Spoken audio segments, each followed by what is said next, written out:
Cek. Hiji dua tilu. Assalamualaikum warahmatullahi wabarakatuh. Baiklah, nama saya Imam Maliki. Saya dari kelas TI 18A3 ingin mempresentasikan sanksi pada UU ITE. Oke, langsung dicek. Baiklah, sanksi pada UU ITE. Mari kita diceknya. Nah, sanksi pada UU ITE. Bab perbuatan yang dilarang, pasal 27. Setiap orang dengan sengaja dan tanpa hak mendistribusikan atau mentransmisikan atau membuat dapat diaksesnya informasi elektronik dan dokumen elektronik yang memiliki muatan yang melanggar. Dan seterusnya, ini bisa dibaca dari 1, 2, 3, 4, pasal 28, 1, 2. Setiap orang dengan sengaja dan tanpa hak menyebarkan berita bohong dan menyesatkan yang mengakibatkan kerugian konsumen dalam transaksi elektronik. Ya. Kasus yang pertama, FB berujung penjara. Jakarta, buruh tusuk sate. Muhammad Arsyad kembali diperiksa penyidik Barreskrim Polri. Arsyad jadi tersangka kasus penghinaan terhadap Joko Widodo. Muhammad Arsyad akan kembali ke Barreskrim Mabes Polri pada Kamis mendatang. Ajis berharap penyidik Barreskrim segera memberi keputusan apakah kasus kliennya naik ke pengadilan atau dinyatakan bebas. Remaja asal Jakarta Timur itu berurusan dengan Mabes Polri karena menghina Jokowi melalui media sosial. Dia ditangkap pada Kamis 23 Oktober. Mabes Polri menggunakan penahan Arsyad berdasarkan perintah Jokowi pada 3 November. Arsyad diancam dengan pasal 29 junto pasal 4 ayat 1 Undang-Undang Nomor 44 tahun 2008 tentang pornografi. Pasal 310 dan 311 KUHP, pasal 156 dan 157 KUHP, dan pasal 27, 45, 32, 35, 36 sampai 51 Undang-Undang Informasi dan Transaksi Elektronik. Kasus yang kedua, Febri Septiani AMK. FB penghinaan. Di sini ada akun yang bernamakan Febri yang menghina dasar laki-laki pukimak.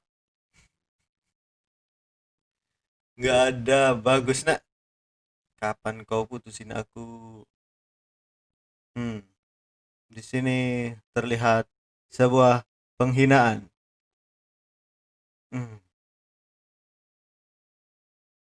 Banyak kasus yang dipublikasikan oleh Facebook, yang diposting oleh Facebook, yang berisikan hoax, penghinaan, dan kebencian, dan aktor. Oke, kasus yang ketiga yaitu meme yang menghina. Ini sering terjadi di kalangan-kalangan anak muda. Di sini terlihat ada Joko Widodo dan Pak Susilo Bambang Yudhoyono. Yang di sini ada sebuah percakapan atau perbincangan, SBY harus menaikkan BBM biar tidak menjadi bom waktu. Pikir,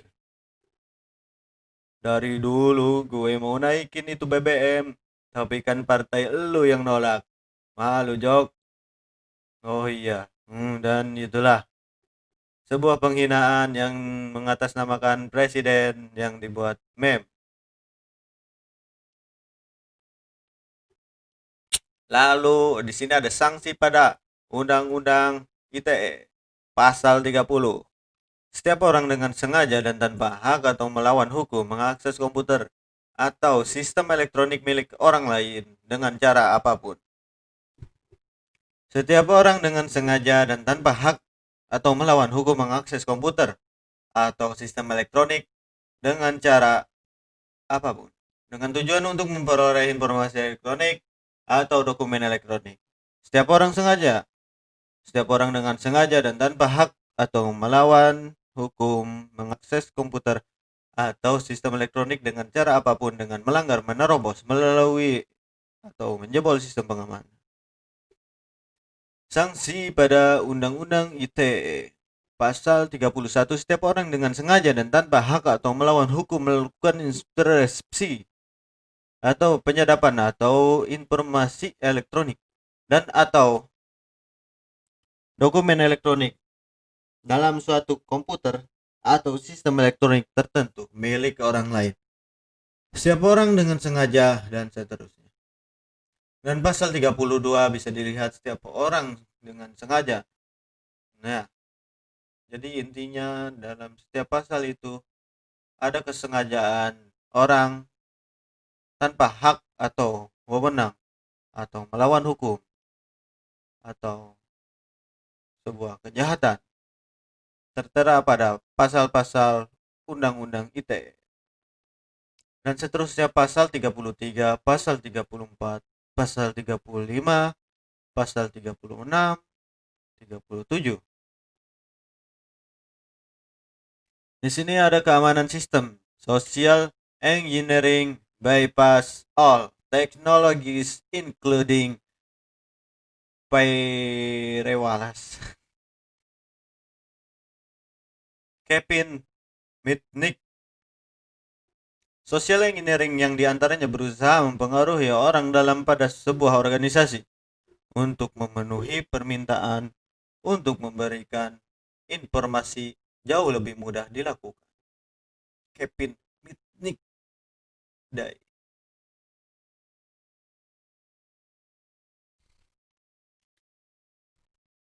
Praktek bisnis yang menggunakan perangkat elektronik, komputer, dan kegiatan bisnis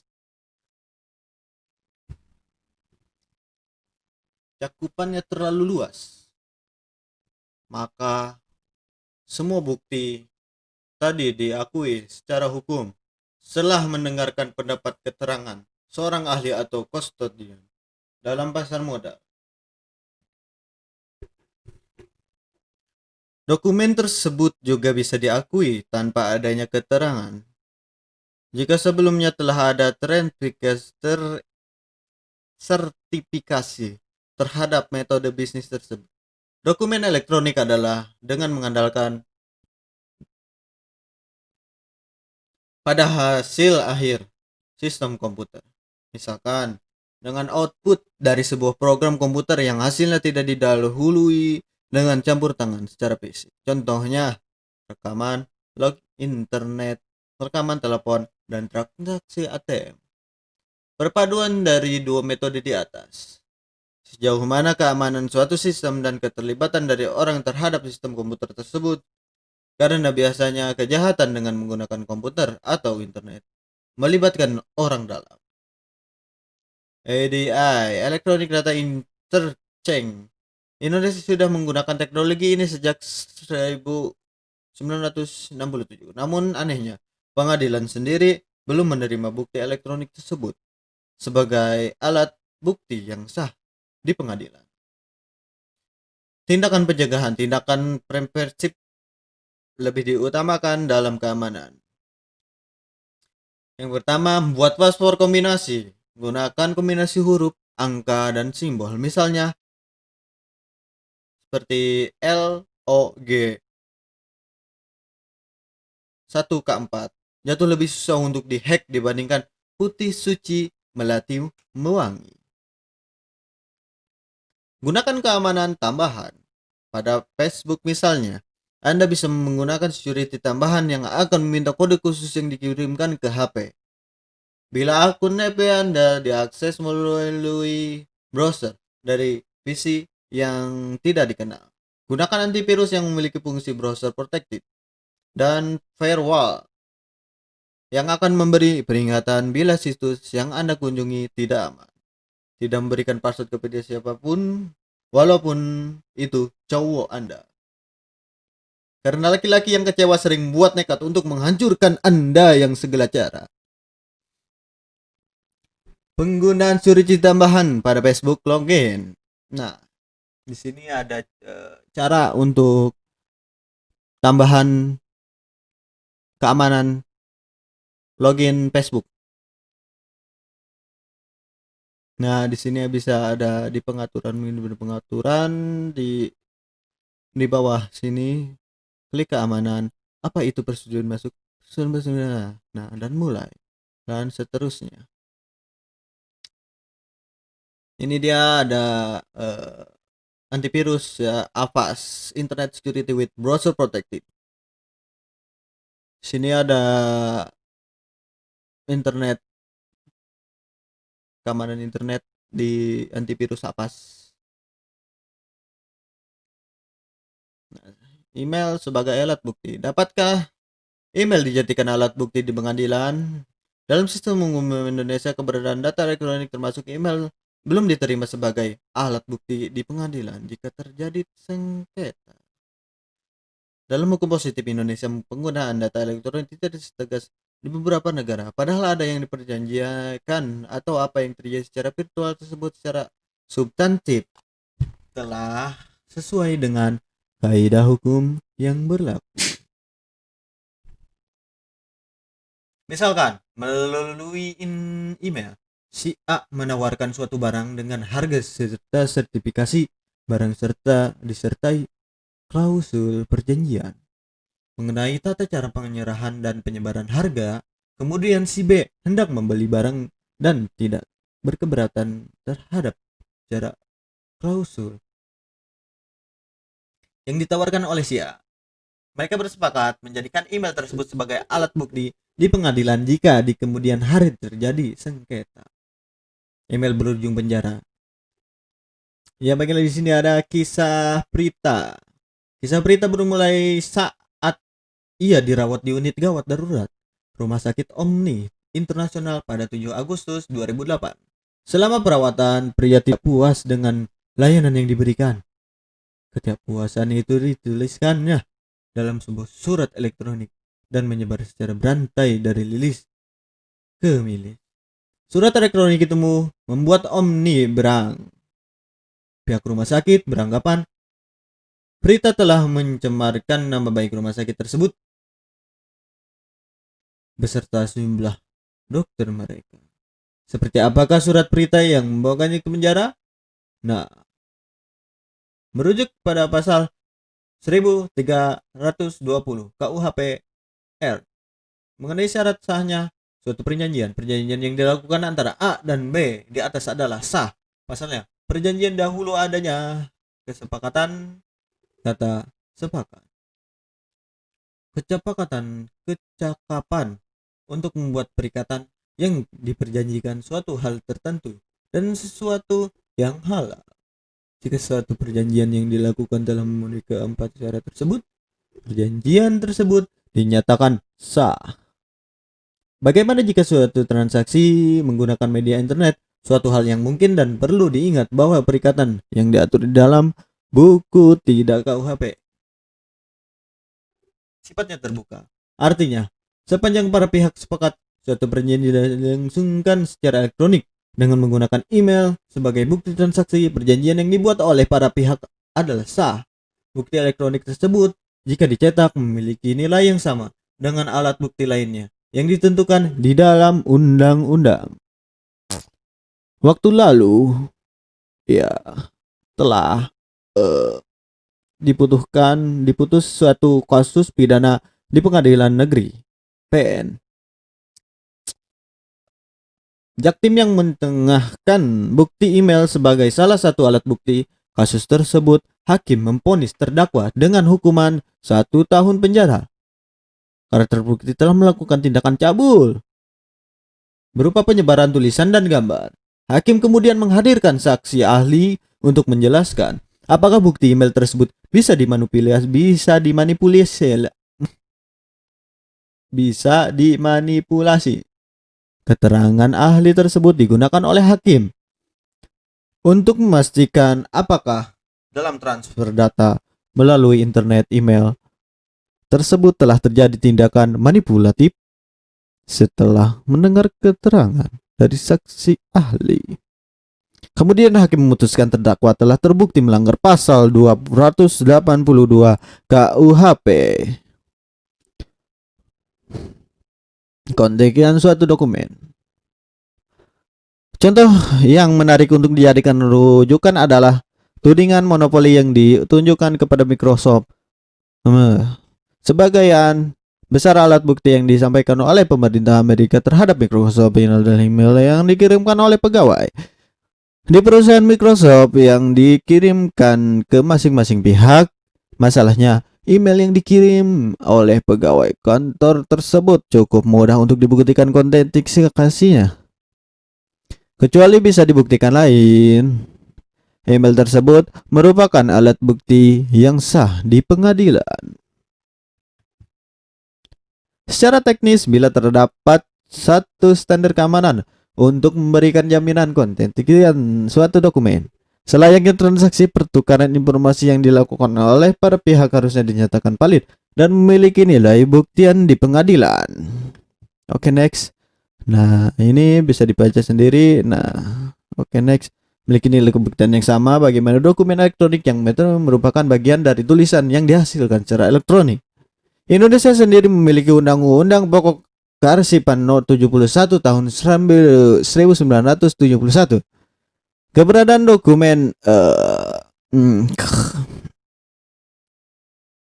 sejak 30 tahun lalu, kemudian Kepres No. 8 tahun 1997 tentang dokumen perusahaan. Secara tegas mengakui keberadaan media lainnya selain kertas seperti CD-ROM dan mikrofilm.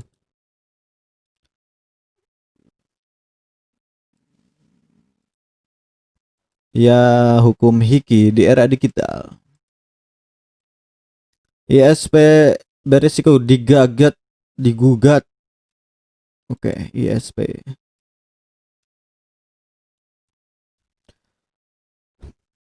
Oke, menurut informasi. Nah, terus next. Lalu bagaimana? Next. Dan sedangkan dalam kategori jumlah total. Nah, oke. Kesimpulan. Jadi kesimpulannya adalah di Indonesia keberadaan data elektronik belum bisa diakui secara utuh sebagai alat bukti pengadilan. Meskipun saat ini sangat menunjang sekali dalam penyelesaian kasus-kasus perkara. Di Indonesia sudah digunakan sejak 1967.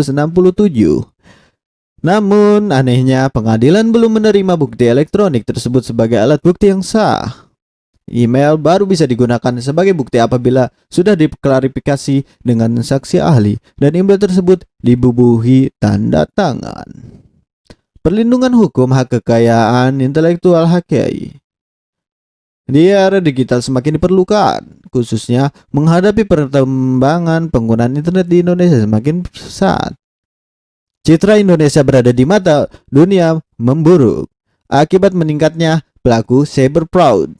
Kejahatan kartu kredit melalui internet juga sering disebut dengan istilah carding. Oke, jadi cukup sekian dari presentasi sanksi pada UU ITE. Jadi kurang lebihnya ada banyak di sini.